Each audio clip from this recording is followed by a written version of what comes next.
knee ride a little bit. I was telling Steve earlier, I remember when it dawned on me that I needed a knee ride. I was a brown belt, I think.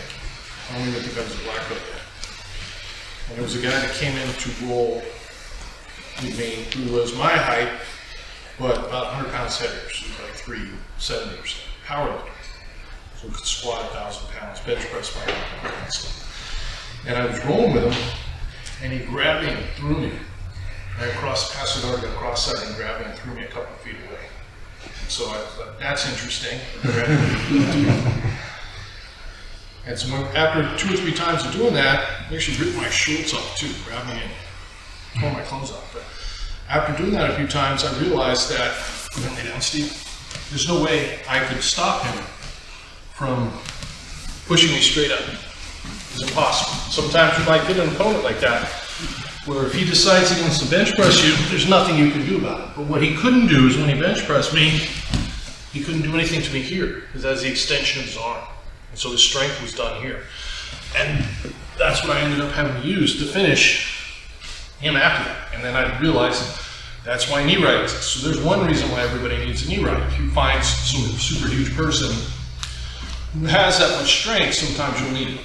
Second reason is if you're ever in a situation where you need situational awareness, for example, like a police officer, where there might be other people around, or a self-defense situation where there might be a friend's buddy who's going to come kick you in the head, that kind of thing. You have to pay attention to what's going on around you, or you have a weapon on your person, if you carry concealed, or maybe they have a weapon, right? And I have to maintain control of my tool belt and control of his hands and pay attention to everything that's around me.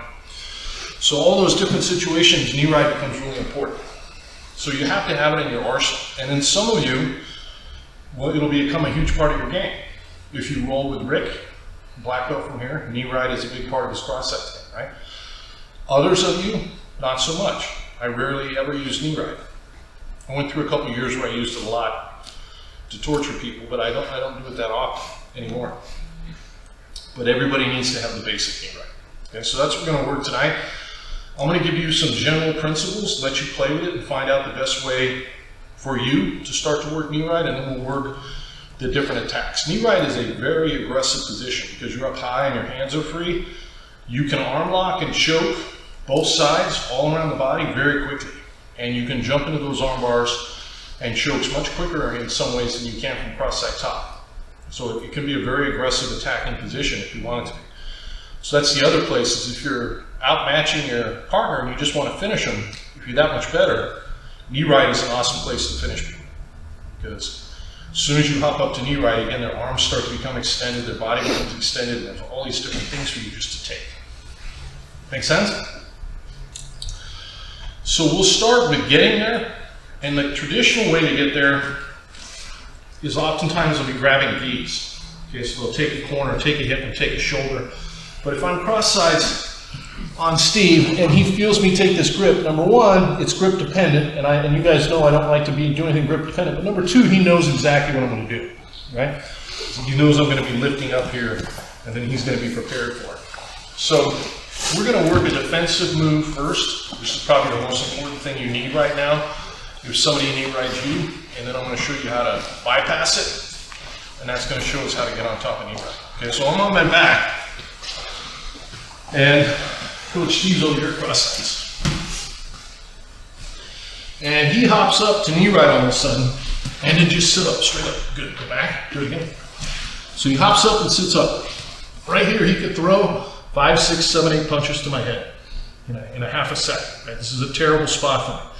So I don't have time to sit here and look for grips or do whatever. If we're MMA and he's punching me, I have to get out of here right away. If I put my hand here, as you guys will see, there's arm bars, the Kimuras that are available. If I put my hand here, arm bar and Kimura is available.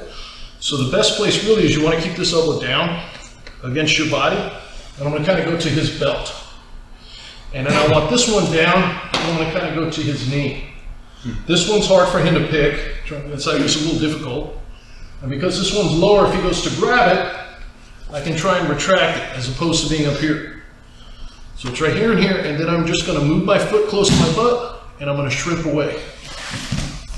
Just to get out of here, and then I can get my feet between him and I. Okay, so he hops up. That's my grip. Shrimp away and go here. And in reality, it has to be immediate because you have to envision that he's going to be punching you in the head. Okay, so he's cross-side. He goes. And that's kind of the motion like that. We got it? Let's try it back and forth. We're talking about jiu-jitsu for fighting, which is the only jiu-jitsu I care about.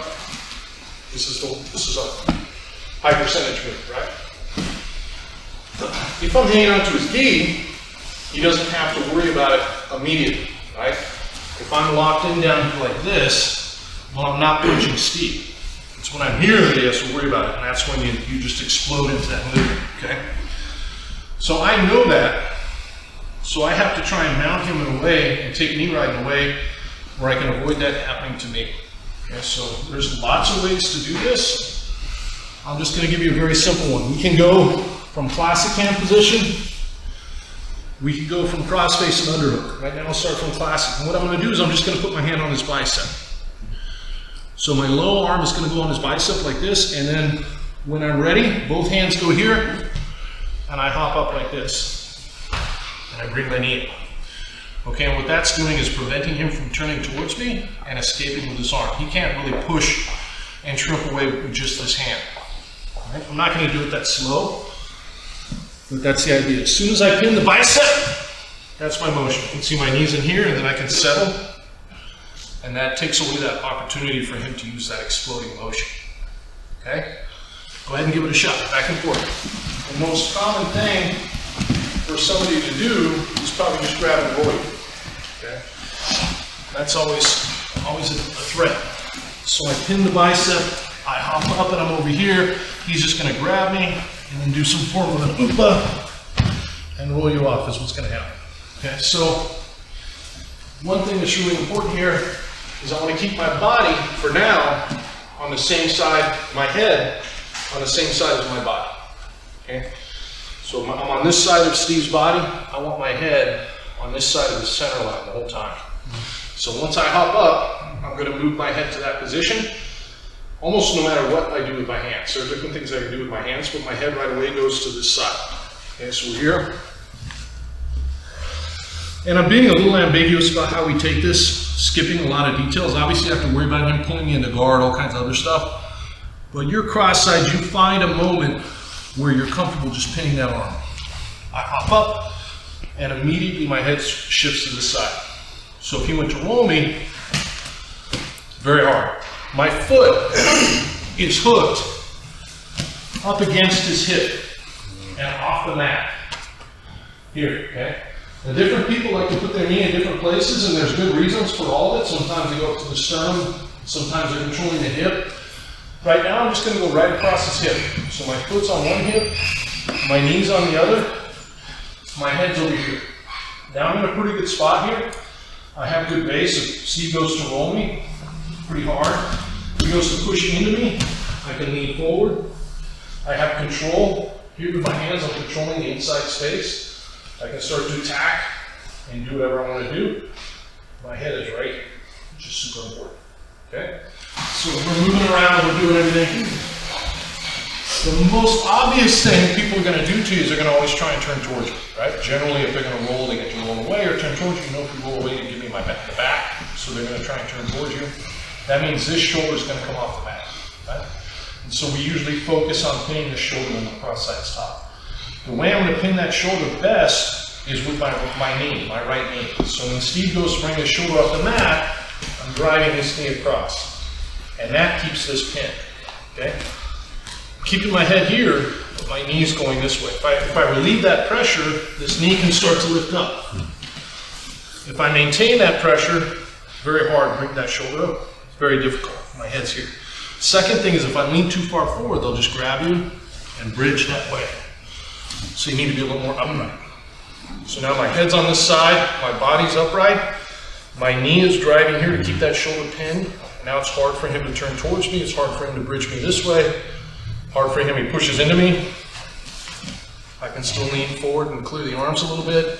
So you're in a pretty good spot here, right? So now move around the way you were, but upright, driving, make sure this knee can't come off the mat, Make sure your head is on this side. Okay, go ahead. Thanks for watching. Make sure you subscribe, hit the bell for frequent updates because we're updating this every week. And make sure you comment and like and share our videos. We appreciate it, and we definitely try and respond to all the comments. And if you like what we're doing and you like the material, check out SBG University, SBGU, and you're going to see a ton more in much greater depth than what you see here on YouTube. Thank you very much.